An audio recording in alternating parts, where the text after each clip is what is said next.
Hola, buenas tardes. Estamos a día sábado 23 de noviembre y esta es la sesión número 14 del curso de Filosofía Política, en la cual vamos a tratar aquellos elementos que tienen que ver con, nuevamente, los atributos, las condiciones más personales, la operación del gobernante, aquellos elementos que nos van a decir cuáles son las virtudes y cuáles son los vicios que puede tener y en las cuales puede caer. Ahora, ¿qué minuto más preciso para esto? Puesto que hemos podido evidenciar en este último tiempo la suma de la seguidilla de conductas, de acciones, inacciones, decisiones, equívocos de parte de nuestra autoridad, ¿no?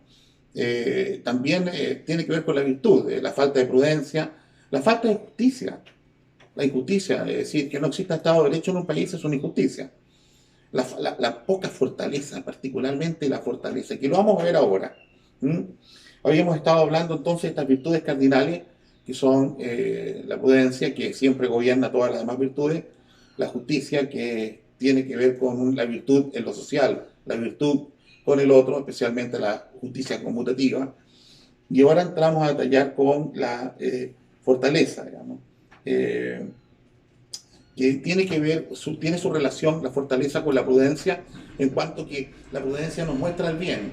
Entonces, la fortaleza nos dice, conocemos el bien, pero ¿qué es lo que nos ayuda a la fortaleza? A decidir rectamente. Una es conocer el bien y la otra es decidir correctamente. Y en ese sentido, entonces, hay una relación entre la prudencia y la fortaleza.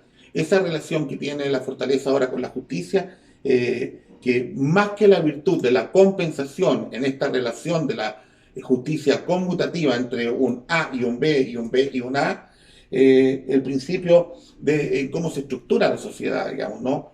Eh, eh, Lamentablemente el liberalismo nos ha llevado desde el nominalismo a un estado de individualidad, un individualismo, eh, a pretender ser autárquicos y sujetos de iguales de derechos, pero en un mal sentido, ¿no?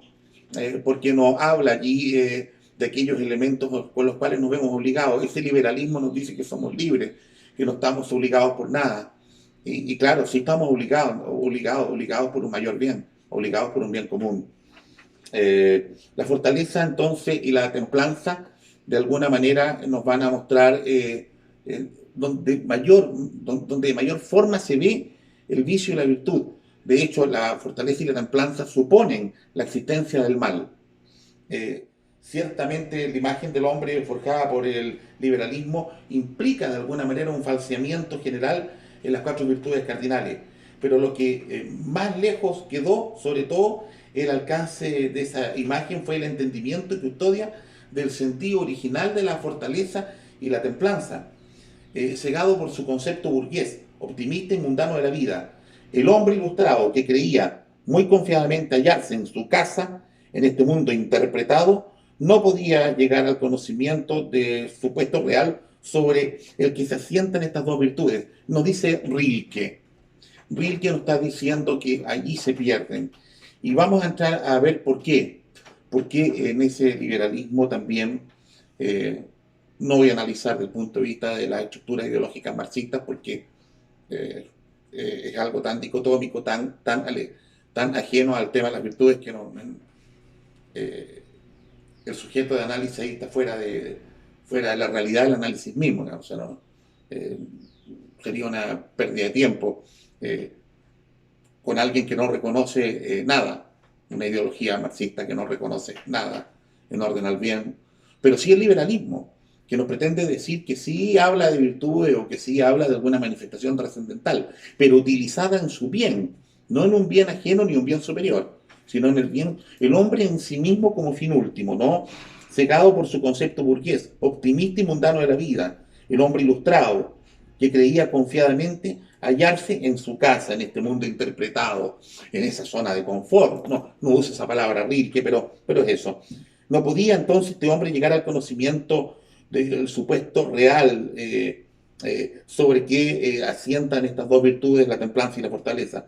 Este fundamento real, sin el que ni la fortaleza ni la templanza podrían ser concebidas en su pleno sentido de hábitos laudables, loables, es el hecho metafísico de la existencia de la iniquidad, el mal, del mal humano y del mal diabólico, digámoslo con todas sus palabras, del mal en la doble figura de culpa y de castigo, es decir, del mal que hacemos y del mal que padecemos. El hombre del liberalismo ilustrado no es capaz de conocer, ni menos aún reconocer esta verdad fundamental. Se lo impiden su mundanidad decidida, su incondicional optimismo por esta vida y su aburguesamiento metafísico, nacido de aquella y de este, aburguesamiento que en su angustiado afán de seguridad pretende verse libre de fortaleza. No necesito tener fortaleza porque aquí estoy bien, estoy en mi zona, puedo hacer lo que quiero, puedo ser hedonista, puedo ser consumista, puedo ser gozador y estoy bien aquí, estoy instalado en esta burbuja, ¿no? Entonces, solo en forma insuficiente podía tomar contacto con la razón natural, con el corazón velado de tiniebla de la esencia del pecado, nos dice Rilke. ¿Eh? Únicamente la fe alcanza conciencia del enigmático abismo de la culpa creada, porque el orden sobrenatural no solo aporta más elevadas posibilidades de felicidad, sino también abismos más hondos de tristeza. Es decir, nos está diciendo Rilke que este hombre que no se mueve por algo trascendente y superior va a terminar cayendo en un abismo, en un orden trascendente y superior al hombre mismo, va a terminar cayendo también en un abismo inferior al hombre mismo, que era un poco, lo decíamos en la clase pasada, con respecto a la virtud plena, a la virtud elevada al grado de lo divino y su antinomia a la brutalidad, ¿ya? Entonces, dicho eso, decimos que la moderación es la privatización de la templanza y la fortaleza, la virtud del bien arduo. El bien arduo entendido como el esfuerzo, el trabajo, lo constante, lo permanente, ¿no? Entonces, decimos que de cara a la consecución del fin, las virtudes de la fortaleza siempre van de la mano, estas dos virtudes, siempre van de la mano. La fortaleza y la templanza les corresponde impedir y frenar los obstáculos procedentes de nuestros apetitos y pasiones, que se interpongan en la consecución de tal bien, con lo cual se orientan además a perfeccionar el apetito sensible. Conviene aludir brevemente al apetito sensible y a algunos de sus movimientos, en tanto que no son los que han de ser refrenados. Por este apetito, por favor, apetecemos lo que sensiblemente conocemos como agradable. Cuando decimos sensiblemente hablamos de las sensaciones, de lo sensorial, de lo corpóreo. Cuando corpóreamente, materialmente, físicamente, sensiblemente, conocemos aquello que nos agrada. Y por el contrario también rechazamos lo que captamos como malo, como desagradable. Las emociones que sentimos de forma espontánea, por ejemplo, alegrarnos al ver un amigo, desesperarnos ante un futuro incierto o enfadarnos de una falta de educación con sus actos específicos. Todos esos elementos tienen que ver con estas dos virtudes, digamos, ¿no? Podemos preguntarnos entonces, siguiendo esta misma argumentación, ¿cómo reaccionamos ante el peligro, por ejemplo? Un mal, un dolor inminente. Nuestra reacción suele ser un sentimiento de temor, miedo o desesperación, que una vez identificado hemos de juzgar si es o no adecuado, razonable o cara de conseguir nuestro bien. Entonces, decimos fortaleza. Fortaleza, la virtud que nos permite resistir y actuar con firmeza de ánimo.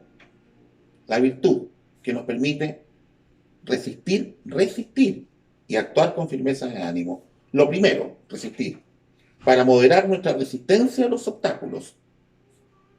Y lo segundo, para impulsar la realización de la obra buena. Entonces, lo primero es la resistencia a subir voy a ir a la Virgen del San Cristóbal a rezar el rosario, un ejemplo. Y lo primero es vencernos de que tengo que ir. Y los obstáculos son, oye, te invito a una fiesta, te invito a un partido, te invito a otra cosa, y voy, no, me sostengo contumazmente en resistirme a los obstáculos que me impiden hacer eso. Y después bueno, tener la fortaleza y la decisión de subir caminando hacia eso que queremos alcanzar. Esta doble acción de sostener e impulsar es obra de la fortaleza que regula de esta manera el apetito sensible y irascible. El freno debe ponerlo a los miedos que inhiben la realización del bien. Los miedos que inhiben la realización del bien. El miedo a su vez brota de las cosas difíciles de superar. Lo que más genera miedo son los dolores del cuerpo y del alma, y los peligros de alma especialmente referidos a la muerte. Por ejemplo, ante una operación necesaria de una extirpación, de un, qué sé yo, una apendicitis, una persona tiene miedo, tiene temor, pero se tiene que hacer fuerte y decir sí, acepto la operación, porque si no se va a morir. Es decir, el fin último, que es la pérdida de la vida, lo obliga a tener la fortaleza de tener que aceptar que lo operen. Lo abran, le extirpen el apéndice, o a lo mejor si hay una infección ahí lo tengan que drenar, con todo lo que eso conlleva, digamos, y con los peligros de perder la vida también en la operación. Entonces la persona tiene fortaleza de vencerse porque la consecuencia de no operarse es el peor escenario que le puede pasar estando en la operación, que es morirse. Entonces, en tal caso, la actitud personal más correcta es de aquel hombre que moderándolo, es capaz de superar los miedos y someterse a la operación. Entonces existe una primera fortaleza que es la moderación de los miedos. La moderación de los miedos.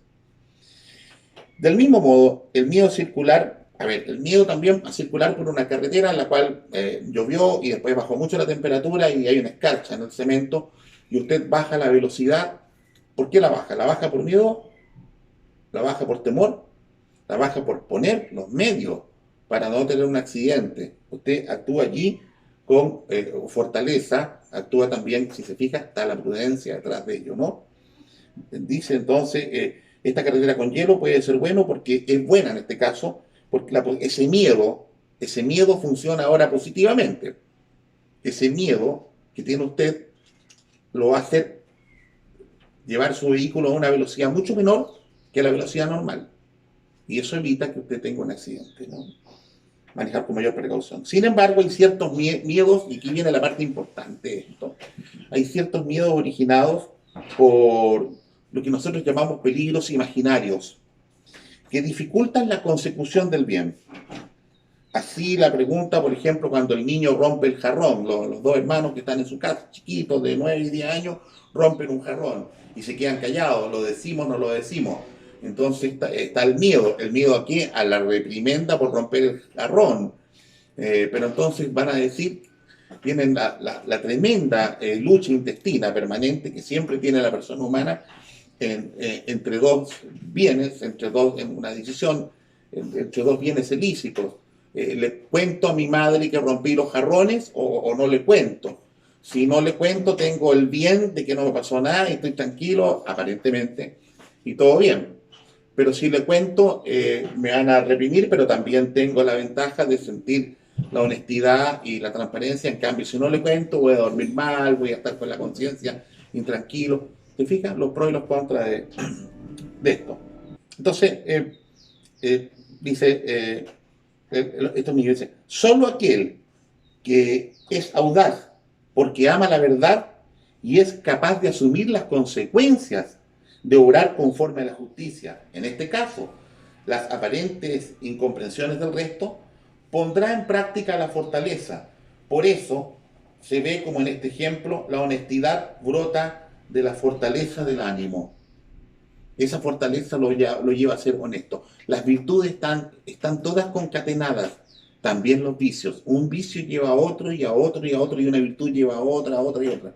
Por eso que es importante que la persona conscientemente elija la virtud, porque no solamente lo va a hacer un hábito, sino que lo va a conectar con otras virtudes.